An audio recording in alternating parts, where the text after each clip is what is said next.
Hey everyone, I'm Erin, and welcome to this month's edition of the Dollar Club, where we see how everyone contributing just $1 a month can bless the community and share the love of Christ with those around us.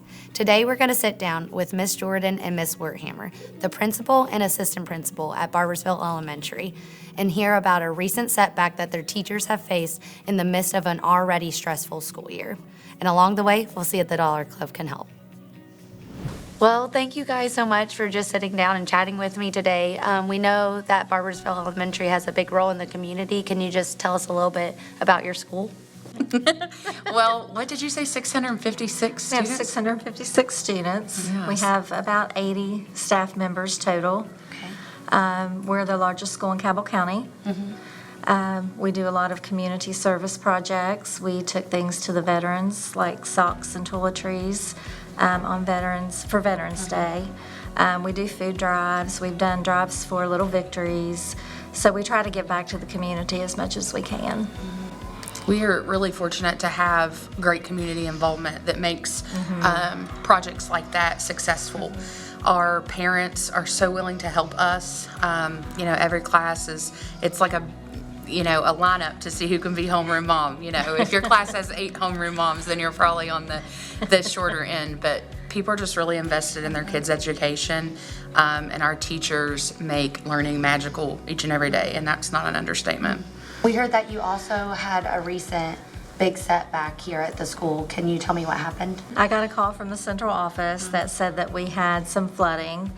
And my custodian called and said, I asked him, I said, how bad is it? And he said, the worst we've had. But this was unbelievable.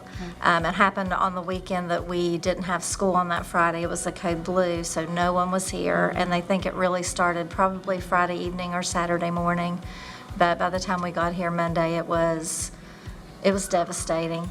We have 2 main hallways and then a second floor over top of one wing, and there were 2 different incidents that weren't related. So this hallway got hit, and then this hallway got hit, which then leaked down, or this level got hit, which then leaked down. So we had water, an inch or 2 of water that had seeped into the hallways. It was a team effort to get it cleaned up and try to put back together for school. The teachers just saw all of their hard work, their treasures, as I would call them, just had to pitch them. And so even though the school was ready and safe and dry for learning, there were some sad little teachers. Oh yeah, for sure. And some are really still sad because there are some things they're not going to be able to replace, things they've made. Or had for years. Or have had for a long time that you can't really get anymore. So what was it like just coming in that day, and experiencing that? What was the worst for me was seeing the tears because they didn't know where to start. A lot of their things were pulled out of their classroom and into the hallway, so they couldn't really get in there at first to see what was missing, what was lost, ruined. And then when they finally got in, after they dried the floor, that was the worst part for me, is because there was really nothing we could do except say we're sorry and try to get them what they needed.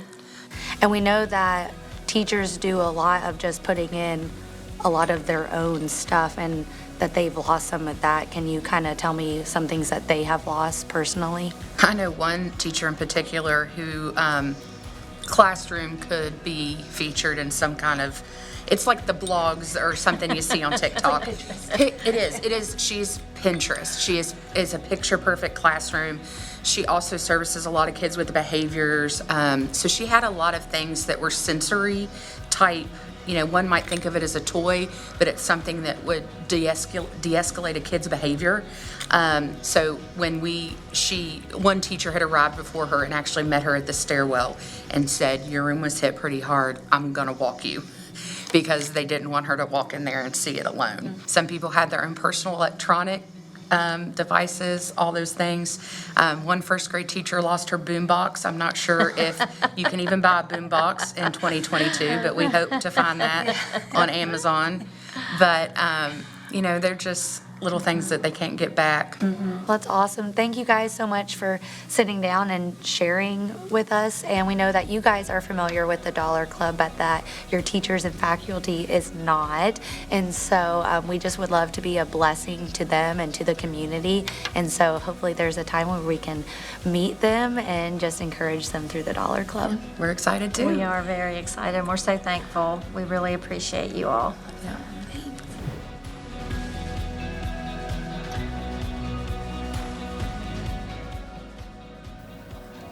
Hi there, I'm Erin and we're from River Ridge Church, and we actually recently got to sit down with Miss Jordan and Miss Werthammer, and they kind of just shared what all you all have been facing recently with the setbacks of the flood and just dealing with all of that stuff that you guys are dealing with. And we actually do a thing called the Dollar Club at our church, where we ask everybody once a month just to throw in an extra $1, and we try to find a need in the community to come and bless them and come alongside them and support them. So I actually have a check for you all today for $4,514. So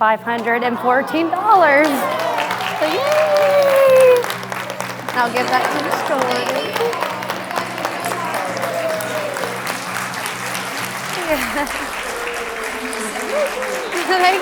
Thank you all. You guys worked so hard. We really appreciate it.